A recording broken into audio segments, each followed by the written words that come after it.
ভোটের আগে বাড়ি বাড়ি সমীক্ষা করতে এসে বিপাকে হরিয়ানার যুবক। এক সংস্থার ইউটিউব চ্যানেলের হয়ে সমীক্ষার জন্য দেবানন্দপুরের পঞ্চায়েতের কুলিপাড়ায় ঘুরতে দেখা যায় বিকাশ শর্মা নামে ওই যুবককে। কোন দলের কোন প্রার্থীকে পছন্দ, কে মুখ্যমন্ত্রী হলে ভালো, এলাকার বিধায়কের কাজে আপনি খুশি, সরকারের দুর্নীতি সহ আরো নানা প্রশ্ন নিয়ে মানুষের দরবারে যেতেই যুবককে পাল্টা জিজ্ঞাসাবাদ শুরু করে দেন এলাকার তৃণমূল কর্মীরা। বিজেপির হয়ে সমীক্ষা করতে এসেছেন ওই যুবক, এই সন্দেহে তাকে ব্যান্ডেল ফাঁড়ি পুলিশের হাতে তুলে দেন তৃণমূল কর্মী সমর্থকরা। জাস্ট আমাদেরকে এসে জিজ্ঞেস করলো যে আপনারা কাকে দেখতে চান, তো আমরা এর কোনো অ্যান্সার না দিয়েই আমরা থতমত খেয়ে আমরা পঞ্চায়েতে জানাই। পঞ্চায়েতে জানানোতে পঞ্চায়েত ব্যবস্থা নিয়েছেন। কোনো নথি পাওয়া যায়নি। আমরা বলেছিলাম যে আপনারা কোথা থেকে এসেছেন, তার কোনো নথি, কোনো এভিডেন্স আমাদেরকে দেখান, তো উনি কিছু দেখাতে পারেননি। ওনার কাছে নথি নেই যে উনি প্রতিটা বাড়িতে সার্ভে করতে পারবে, কিন্তু উনি বাড়ি বাড়ি গিয়ে সার্ভে করছে। এইভাবে উনি জিজ্ঞেস করছেন যে এখানে বিজেপি থেকে কাকে চান, এই সমস্ত ধরনের কথাবার্তা। উনি যে মানে বিজেপির কোনো কারোর থেকে এসছেন সেটা বোঝা যাচ্ছে পরিষ্কার। ছেলেটার সাথে কথা বললাম, কথা বলেও আমার একটু ডাউট মনে হলো। ঠিক আছে, সঙ্গে সঙ্গে আমাদের স্থানীয় যে নেতৃত্ব আছেন তাদেরকে আমি জানালাম। ওরা এসে ছেলেটার সাথে কথা বলার পরে আমরা থানায় ওরাকে হ্যান্ড ওভার করে দিয়েছি। আমার সন্দেহ হয় যে এতে কোনো একটা অঘটন ঘটতে পারে।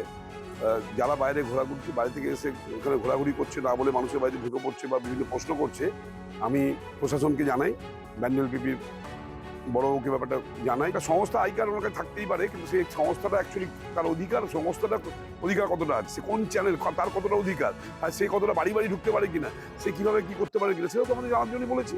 যদি সঠিক থাকে তাহলে ঠিক আছে, আর সঠিক না থাকলে সেটা তদন্ত করে জানানো হোক। শিবের মহিমা অপার, শিবরাত্রিতে সেই শিব স্মরণে রাজনীতি। এক্স হ্যান্ডেল পোস্টে মুখ্যমন্ত্রী লিখলেন, জল্পেশ মন্দির থেকে কালনার 108 শিব মন্দির, কোন কোন মন্দিরের সংস্কার হয়েছে। শিল্পের প্রসঙ্গ তুলে পাল্টা আক্রমণে বিরোধীরাও। নির্বাচনের আগে শিব নামেই মহাভারত রাজনীতির কুরুক্ষেত্রে। যে মহাকাল, হে মহাকাল, হে ভৈরব, হর হর মহাদেব। আমি বাবার কাছে এটাই প্রার্থনা করছি, পশ্চিমবঙ্গের সমস্ত মানুষের শক্তি দেখ। না, সে কি ভরসা, কার ভরসা আমি জানি না, কিন্তু যেটা ন্যায় সেটাই হবে। মহাশিবরাত্রিতে শিব স্মরণে রাজনীতি।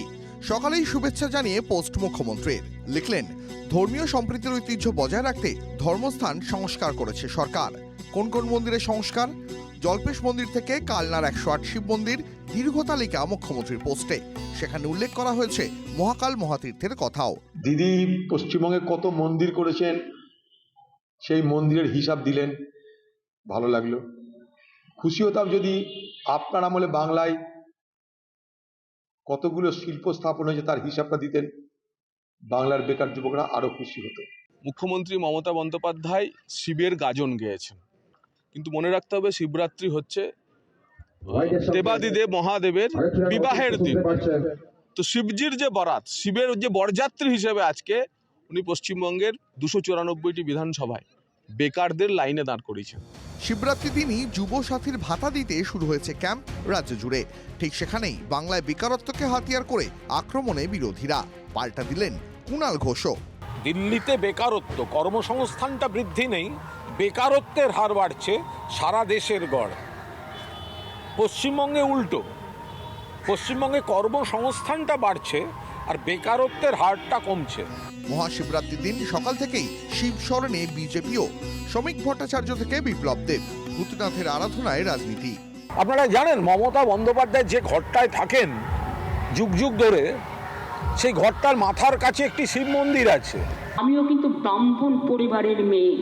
মন্দির একটা শিব মন্দির, সেই দেওয়ালে যেখানে আমি মাথা রেখে ঘুমাই।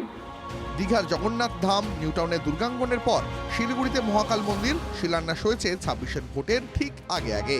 বিজেপির চড়া হিন্দুত্বের কাউন্টার করতে মন্দিরে ভরসা শাসকের। আর বিজেপি মমতা বন্দ্যোপাধ্যায়কে নির্বাচনের 1 মাস 1.5 মাস আগে মহাদেব, দেবাদিদেব, শিবজির জন্য কি কি করতে হচ্ছে তার বিবরণ দিতে হয়েছে।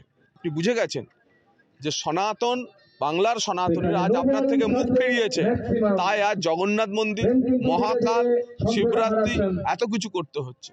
তাহলে রাজনীতির খেলা ভাঙার খেলা? 26-এর ভোটে শেষ হাসি হাসবে কে? অপেক্ষায় Bangla. Bureau report, TV9 Bangla.